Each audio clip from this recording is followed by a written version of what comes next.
Mars issue is something which, of course, challenges those basically holding the purse strings on the drip feed of technology to us. You know, like the fact that we're running around with iPads now, we think is glorious, whatever. But I'm sorry, these are obsolete technologies which have been invented and are probably 50 years behind the state of the art. But we think they're great because we've been dumbed down to believe that they're great, you know. But I mean, a lot of people don't even know about things like the chronovisor and time travel. They don't want to accept it because they've been educated to believe that time travel is not possible. We have to stop thinking, I think, in terms of black and white and thinking linear time. Time is not linear.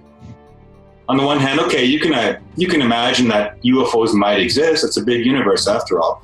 But time travel and other bases and a breakaway civilization, that to me, that is more logical than anything. Yes, there is amazing technology out there. Yes, we have some brothers and sisters out there in the universe which it's our right and destiny to connect with. There's a multitude of parallel universes, and the universe that we are destined to inherit is already within the field for us to move to, and helping to push disclosure to another level. Yeah, and the $3 trillion program of U.S. bases on Mars. I mean, if you got a $3 trillion program, you got to disclose it, right? The infrastructure, the technology, the mission, the purposes. You know, we know at least 25 to 50 people who have been there and back.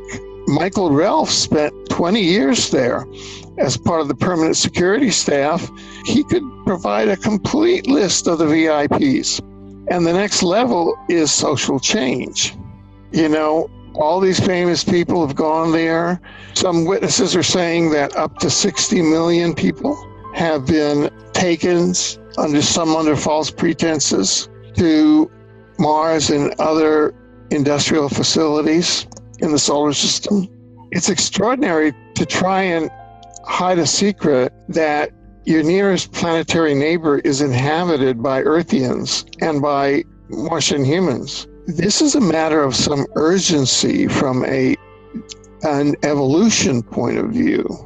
Let's say that we're trying to open up a dialogue with our fellow neighborhood planet that has our genetic cousins, and where one of our governments has opened up, has a 40, 50-year project. And so you're dealing probably with this being a draconian planet and it being draconian policy that Earth humans and Mars humans are kept apart. If you're prepared to accept that that's going on, you're prepared to accept that out of those hundreds of thousands of sightings, some of them are bound to make mistakes or crash or be shot down or whatever, and there is reverse engineering going on, then you have to accept the fact that somebody's doing the reverse engineering. And out of those people doing that reverse engineering, they're not disclosing it to the rest of us. They're actually using the technology and the findings from that technology to gain an advantage. Will you ever notice that the majority of films involving extraterrestrials are always negative? You know, they're always coming here, of course, to destroy us.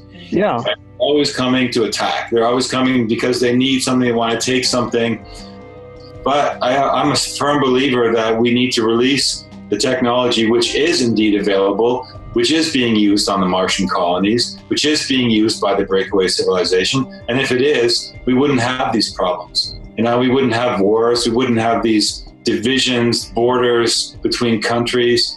And so all the politicians out there like Merkel or Obama and all these people, they're all part of that massive, disinformation group out there, which is keeping us under an existing system that has limited, political means, that has limited infrastructure, that has, limited resources. Just let it continue their warfare. And I think we need to learn, how do you get through it? And the way to get through it is to listen to your heart, and yet resonate with how your heart feels.